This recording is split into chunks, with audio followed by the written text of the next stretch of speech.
네, 여러분 한국 사회에서 예수님은 호감일까요? 아니면 비호감일까요? 네, 2022년에 한국 전체 인구 중에서 크리스천의 비율이 얼마나 되나 조사를 해봤더니 15% 정도가 된대요. 2017년에는 20%였는데 한 5년 정도 지나니까 15%가 됐거든요. 그러니까 올해는 더 적어질 확률이 높죠. 네, 근데 이 중에는 이단들도 좀 포함되어 있으니까 실제로는 이 수치보다는 더 적을 확률이 높습니다. 근데 여기에 같은 기독교인 가톨릭까지 포함을 하면 5% 정도 더할 수는 있는데요. 그래서 이제 계산하기 편하게 20%라고 할 때 아무튼 예수님께 호감을 가진 비율을 20% 정도라고는 말할 수 있는데요. 근데 한편 예수님께서 육신을 입고 이 땅 가운데 오셨을 때, 그래서 말씀을 가르치시고 사람들에게 기적을 이렇게 베푸시고 하셨을 때 그 당시에는 예수님에 대한 호감도가 몇 퍼센트 정도 됐을까요? 지금보다 높았을까요? 아니면 적었을까요? 네, 적었을 것 같아요. 제 생각엔 적었을 것 같은데, 우리가 일단 읽은 요한복음 7장만 봐도 어느 정도였냐면 가족들에게도 조롱을 받을 정도였어요. 그러니까 이런 것들을 미루어서 이렇게 볼 때 지금 20%면은 기적의 숫자가 아닐까, 이런 생각이 좀 드는데요. 우리 7장 1절 보시면요. 7장 1절에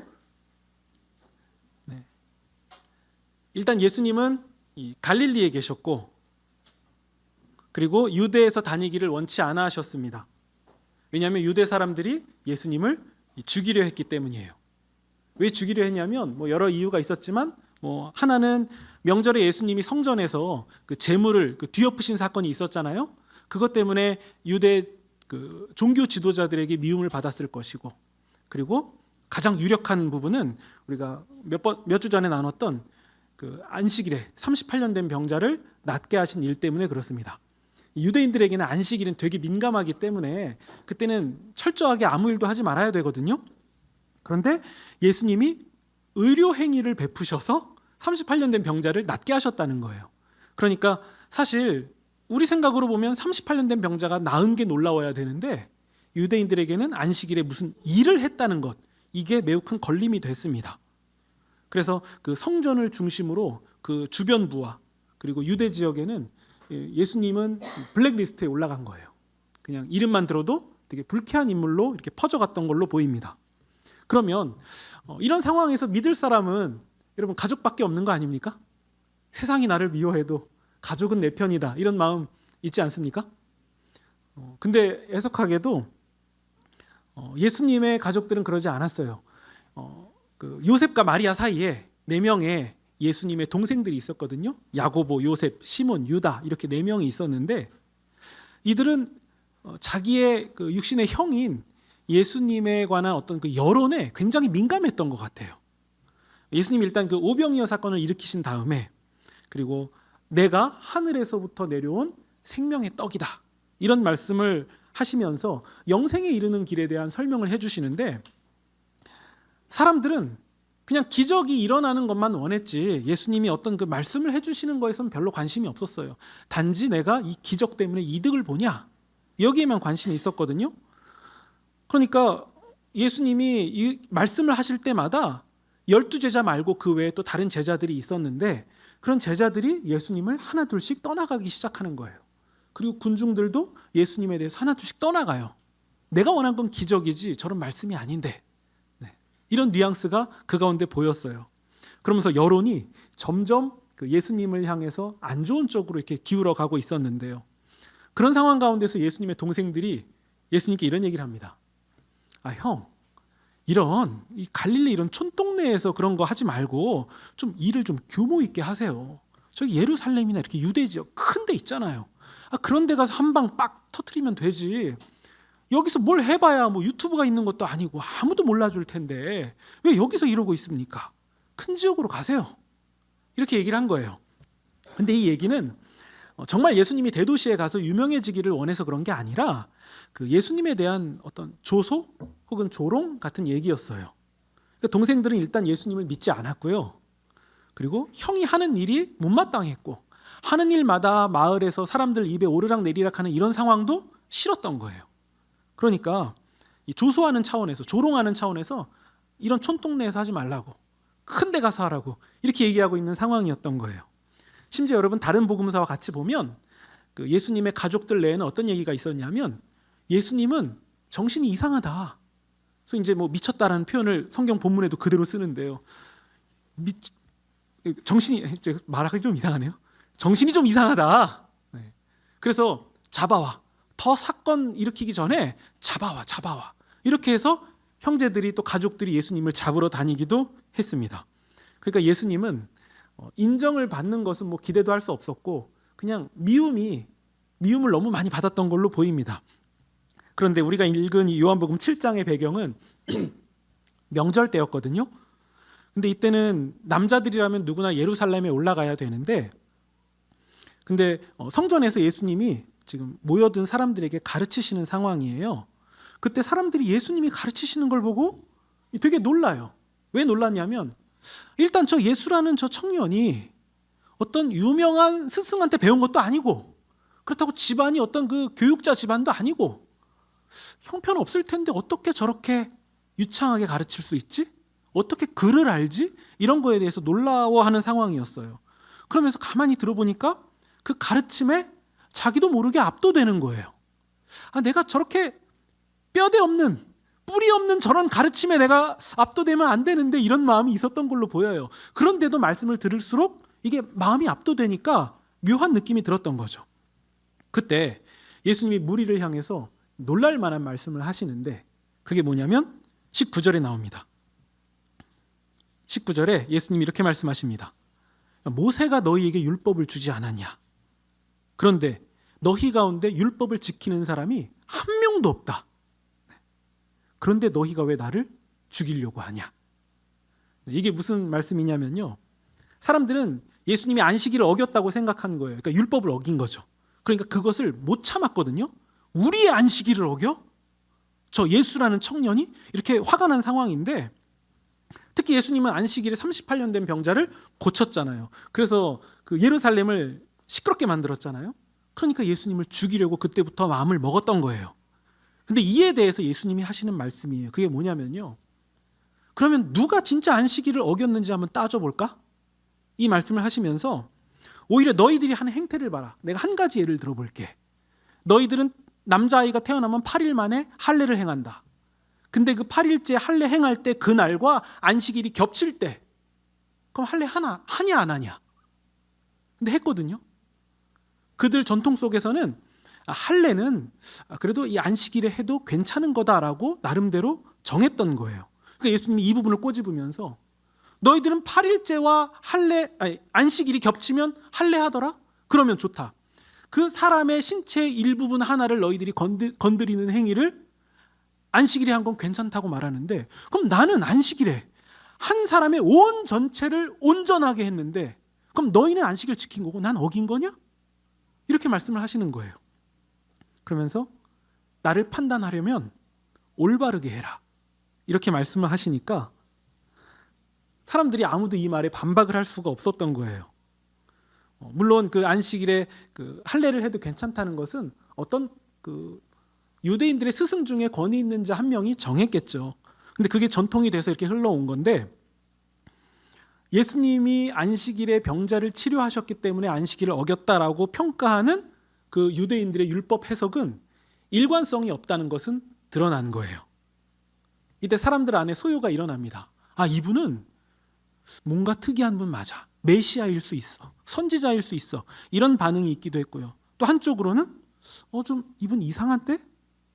이분이 뭔데 이렇게 함부로 말하지? 이렇게 생각하는 부류도 있었어요. 또 어떤 사람은 근데 저분이 메시아이려면 베들레헴에서 나야 되는데 저분 출신이 갈릴리잖아. 그러면 메시아일 리가 없어. 이렇게 말하기도 했습니다. 근데 예수님은 어디서 태어나셨죠? 베들레헴에서 태어나셨잖아요. 그러니까 사람들은 예수님에 대한 온전한 정보도 없었다는 게 지금 드러나는 거죠. 그때 그 유대 지도부는 예수님을 잡아오도록 그 경비병을 보내요. 근데 이때 재밌는 상황이 펼쳐지는 게 뭐냐면요, 예수님을 잡으라고 보내진 경비병들이 예수님이 하시는 말씀을 가만히 듣다가 그 말씀에 압도가 돼요. 그래서 예수님을 잡아가기를 주저하다가 결국에는 포기하게 됩니다. 그러면 여러분, 이 부분이 포인트예요. 경비병들은 무엇을 하려다가 무엇을 하다가 예수님께 마음이 열립니까? 예수님 말씀을 듣다가 마음이 열린 거예요. 원래는 예수님을 잡으려고 갔던 사람인데 예수님의 말씀을 듣다 보니까 마음이 열렸다는 거죠. 근데 여러분, 이 사건이, 이런 패턴이 우리가 읽은 본문에만 나옵니까? 아니에요. 앞에서도 나왔잖아요. 수가성 사마리아 여인이 그 예수님의 말씀에 못마땅해 하면서 마을 사람들에게 알리러 가잖아요. 예수님이 구원은 유대인에게서 난다라는 말이 사마리아 사람들에게는 짜증나는 말이에요. 독도가 누구 거냐라는 논쟁처럼 매우 첨예한 문제를 예수님이 건드리시면서 구원은 유대인에게서 난다, 이 말이 마음에 걸린 거죠. 그래서 마을 사람들 불러오려고 물동이 딱 내려두고서는 마을로 가서 사람들에게 얘기했죠. 우리 가서 들어보자고. 저 사람이 저런 얘기했다고. 가보자고. 근데 그 마을 사람들이 예수님께 간 다음에 최종적으로 어떤 고백을 합니까? 4장 42절에 이렇게 나와요. 우리가 친히 예수님의 말씀을 들어보니까 그분이 참으로 세상의 구주인 것을 알게 되었다. 그러니까 이 사마리아 사람들의 그 예민한 부분을 건드렸기 때문에 같이 편들어서 공격해 주러 갔다가 예수님 말씀을 듣고서는 이분이 참으로 메시아가 맞아 라고 변화된 거죠. 그리고 왕의 신하의 이야기 기억나시죠? 왕의 신하는 예수님이 놀라운 기적과 표적을 베푸신다는 얘기를 듣고 그것 때문에 예수님께 나아갔지만 예수님이 딱 지적하시잖아요. 나한테 사람들이 나오는 이유는 표적과 기적 때문이라고. 근데 그 말씀 가운데서 신하와 예수님의 만남을 통해서 결국 신하가 어떤 고백을 하냐면 예수님의 말씀을 믿고 가니라. 표적과 기사를 보고서는 왔던 사람이 말씀을 믿고 가는 상황이 일어납니다. 그리고 또 같은 장소였던 가나 혼인잔치에서 어떤 일이 일어납니까? 마리아가 이렇게 얘기하죠. 이분이 무슨 말씀을 하시든지 그대로 해라. 그러자 하인들이 어떻게 합니까? 예수님의 말씀을 듣고 그대로 합니다. 그러자 물이 포도주로 바뀌는 기적의 주인공들이 되죠. 그러니까 지금 요한복음이 일관되게 주장하고 강조하고 있는 것 중에 하나는 예수님의 말씀을 들으라는 거예요. 예수님의 말씀을 들으라. 그럼 여러분, 그 표적과 기적 이런 것들이 일어나는 목적은 무엇입니까? 예수님이 그 일을 행하시는 목적은 뭐죠? 말씀을 듣게 하기 위함이에요. 오병이어 기적을 일으키시고서 예수님이 하시고자 하는 것은 배부르게 하려는 게 아니라 이 일을 봤냐? 내가 생명의 떡이다라는 그 말씀이 전달되기를 원하셨다는 거죠. 그런데 이 상황 가운데서 우리 45절 보시면 대제사장과 바리새인들이 그 아랫사람, 경비병들이에요. 아랫사람에게 묻습니다.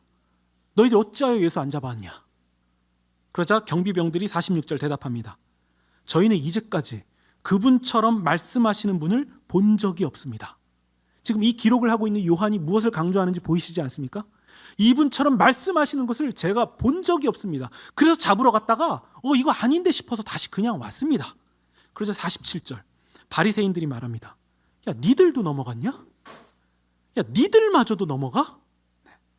그럼 48절 계속 이어서 얘기합니다. 당국자들이나, 그러니까 지도자들이나 바리새인들을 그들 중에, 지도자들 중에 율법을 맡아서 깨어있고 잘 배웠던 이런 사람들 중에 저런 예수한테 미혹되는 거 본 적 있어? 그러면서 49절 율법도 모르는 이런 무리는 저주를 받을지어다. 이게 무슨 얘기겠습니까? 경비병들 니네들 못 배워서 지금 미혹되는 거야.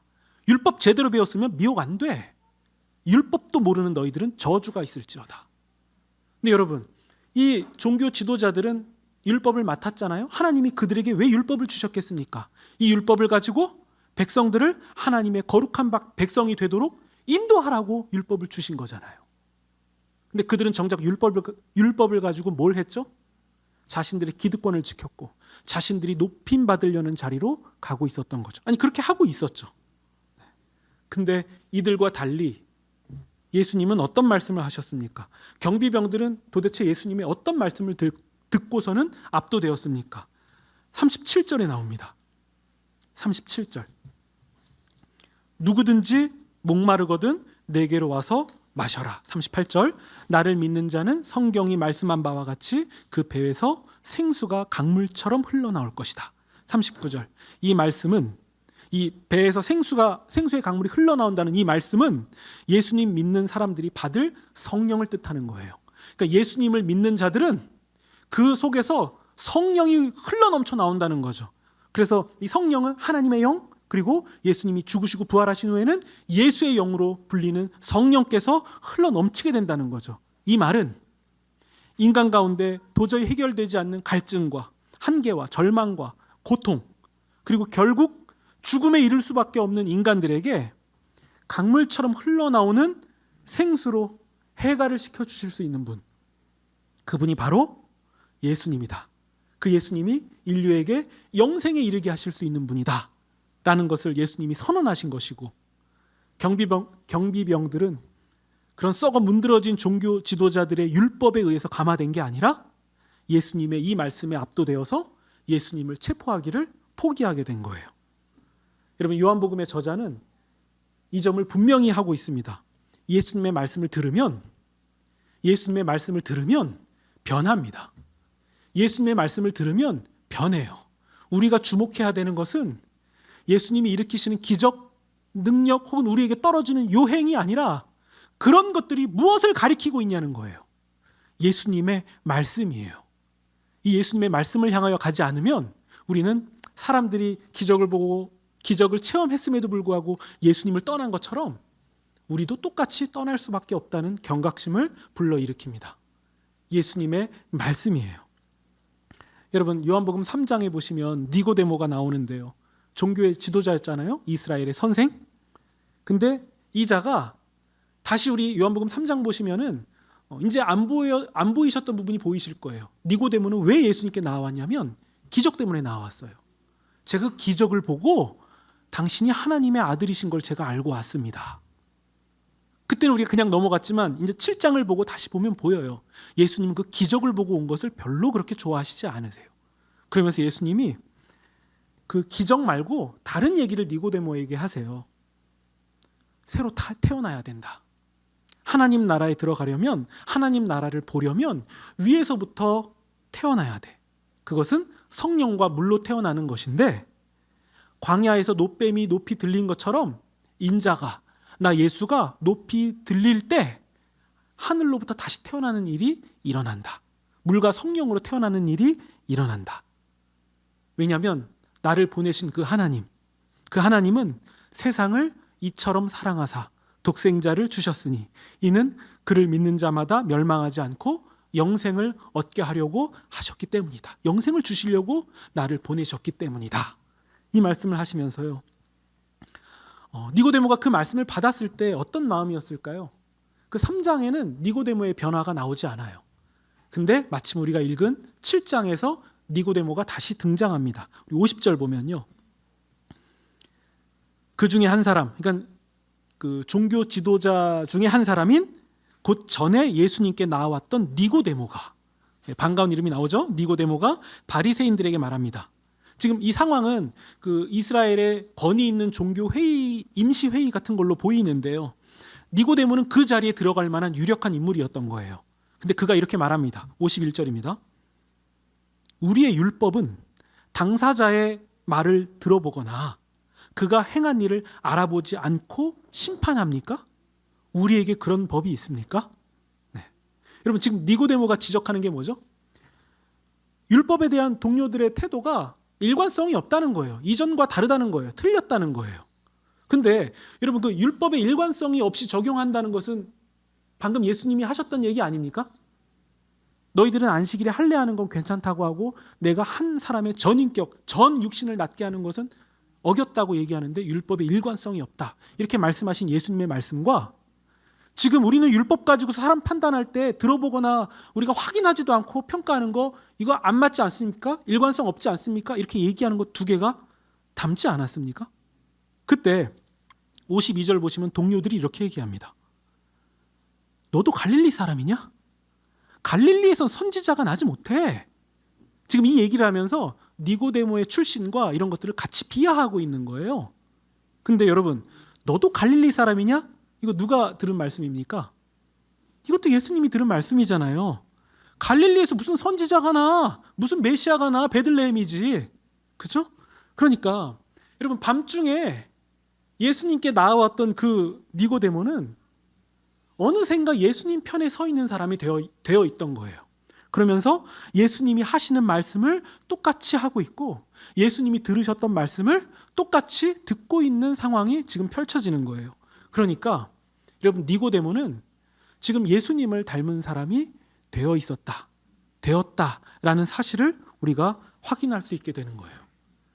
예수님께 나와서 말씀을 들으면 어떻게 됩니까? 변합니다. 변해요. 여러분, 반드시 변합니다.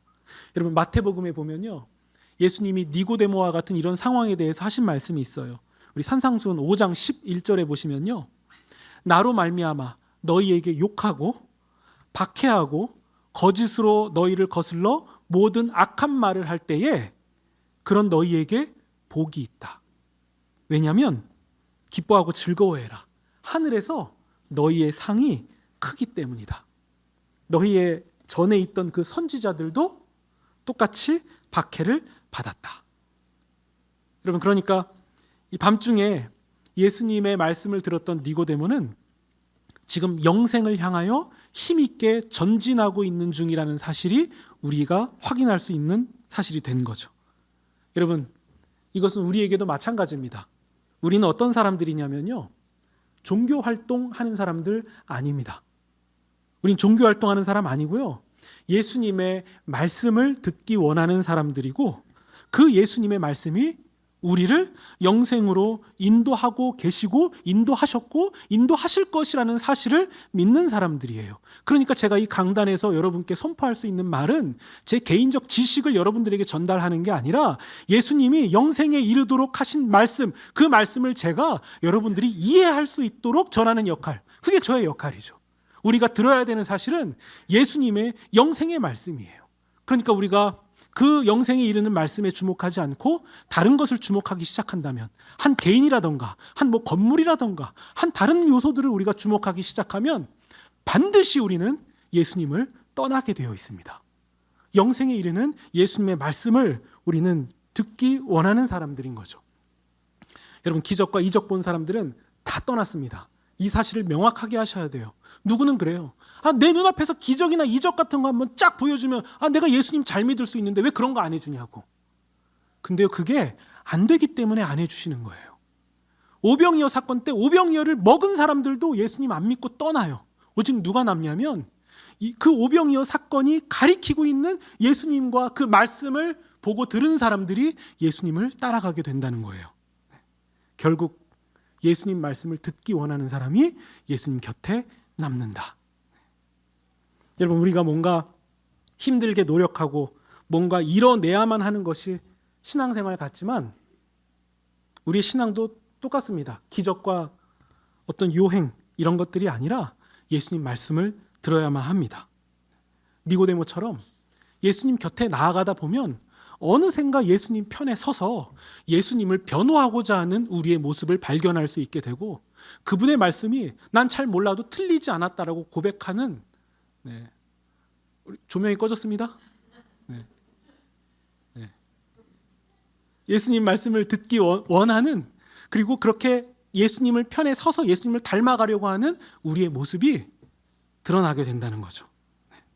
결국에는 여러분, 예수님의 편에 서는 사람은 누가 예수님 편에 설 수 있게 되겠습니까? 예수님의 말씀을 듣기 원하는 사람들이에요. 그래서 여러분, 강대상에서 그렇게 말씀 하는 이유는 이론을 배워서 지식을 쌓으라는 의미가 아니라 그 말씀이 우리로 하여금 영생에 이르게 하고 예수님을 정말 진실되게 만날 수 있기 때문이죠. 그래서 여러분, 성경이 중요합니다. 주일날 한 번만 펼쳐보는 성경이 아니라 정말 우리 삶 가운데서 말씀을 펼쳐보셔야 돼요.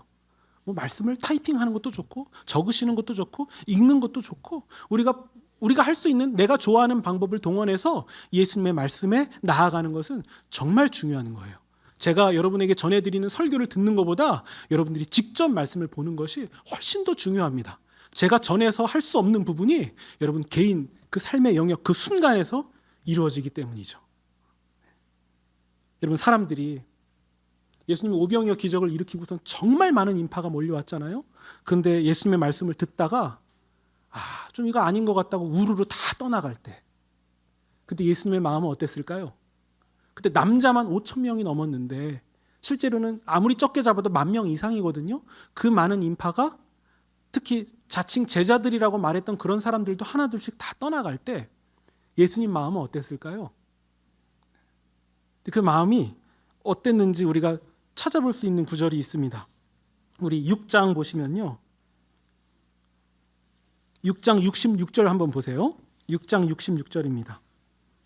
제가 말한 상황, 그때로부터 그의 제자 중에서 많은 사람이 떠나가고 다시 예수님과 함께 다니지 않더라. 예수님과 다니기 싫은 거예요. 이거 아닌 것 같다고. 그때 여러분 67절 보세요. 예수께서 이제 곁에 남아있는 12제자에게 이렇게 말씀하세요.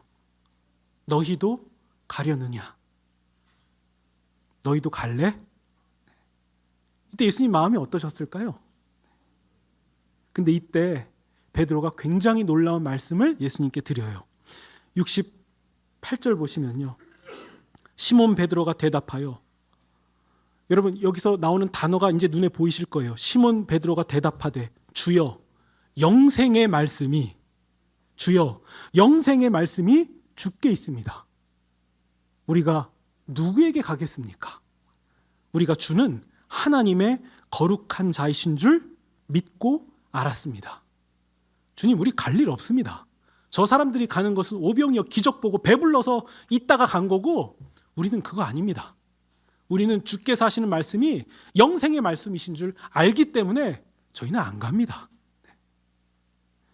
여러분, 예수님을 우리가 믿는 주님의 말씀에 무엇이 있냐면 베드로의 고백처럼 영생이 있습니다. 이게 핵심이에요. 만약 주님이 점점 15%, 14%, 13% 계속 예수님 믿는 사람들이 줄어가는 이 시점에서 예수님이 우리에게 오셔서 너희도 가려느냐? 라고 말할 때 우리는 예수님께 어떤 고백을 드릴 수 있겠습니까? 주님, 영생의 말씀이 주님께 있는데 우리가 어딜 가겠습니까? 우리가 주님은 하나님의 거룩한 자이신 줄 믿고 알았습니다. 우리도 이와 베드로와 이와 동일한 고백을 드리시기 소망합니다. 여러분, 2023년 이 마지막 날은 우리가 그동안 오랜 시간 신앙생활을 해오면서 들었던 말씀, 예수님의 말씀을 한번 헤아리시는 그런 날이 되시기를 소망합니다. 예수님의 그 말씀이 우리를 이 자리까지 인도해 왔고, 또 우리의 믿음이 연약하고 우리의 육신이 연약해져 갈 때 우리를 굳건하게 붙들어 주셔서 믿음을 떠나지 않도록 우리를 인도해 주신 바로 그 말씀, 그 말씀을 우리가 잘 기억해 보시면 좋겠습니다. 그리고 내년에도 우리에게 또 들려질 말씀을 소망하면서 성령을 가까이 하고, 또 성경을 가까이 하고, 주님을 가까이 하고, 또 주님을 예배하는 자리로 더욱 힘있게 나아가시는 우리가 되기를 소망합니다. 딱 한 가지만 더 말씀드릴게요. 요한복음 우리 뒤로 넘어가면 어떤 말씀이 있냐면요, 우리 안에 계신 성령께서 예수님의 말씀을 생각나게 하신다는 말씀이 나와요. 나중에 뒤에 가면 이 부분을 나눌 텐데요, 이제 우리는 그 말씀이 어떤 뜻인지 알아요. 성령께서 하시는, 보혜사 성령께서 하시는 일, 보혜사는 우리를 도우시는 분이란 뜻이거든요. 우리를 도우시는 성령께서 우리에게 하시는 일 중에 하나가 무엇이냐면 예수님의 말씀이 생각나게 하는 거예요. 이게 어떤 의미인지 알 것 같지 않습니까? 그것을 예수님은 무엇이라고 말씀하셨냐면 평안이에요. 평안. 평안을 너희에게 주노라. 평안은 무엇입니까? 세상이 말하는 평안은 대박 나는 거예요. 로또 당첨되는 거죠. 근데 그것도 평안인 건 맞긴 맞겠죠. 근데 예수님이 우리에게 말씀하신 참 평안은 우리의 삶의 자리에서 예수님의 말씀이 적절하게 생각나서 내가 생각하는 것, 내가 말하는 것, 나의 행동이 예수님의 말씀과 일치되는 거예요. 니고데모처럼 예수님을 더욱 닮아가는 그 순간순간 있는 것, 그게 우리가 간절히 바라는 평안일 것입니다. 이 참 평안이 우리 가운데 충만하게 임하시기를 주님의 이름으로 축원드립니다.